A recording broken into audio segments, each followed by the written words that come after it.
10 il bundan əvvəl 50 yaşın olanda padruqanın ərini hinduşka kababını yemək adı altında bağa apardın, içirtdin.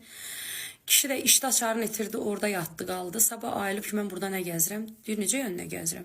Sən məni almısan. Deyir, necə yön almışam? Deyir, mən qız uşağı idim. Ay cəmat, bunun 50 yaşı olanda 10 il əvvəl.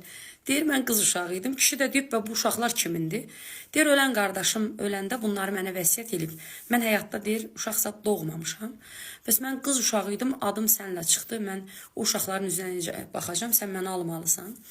Bunun qızı yaxşı vurandı.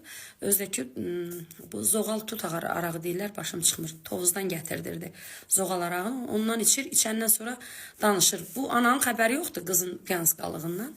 Qız özü danışdı ki, o uşaq mənim yumurtamdan doğulub. Sonradan bu kişiyə deyir ki, sənə bir oğul doğacam. Uzun sözün qısası, bu uşağı da bu doğa bilmir. Qızının yumurtasından bu kişiyə bir uşaq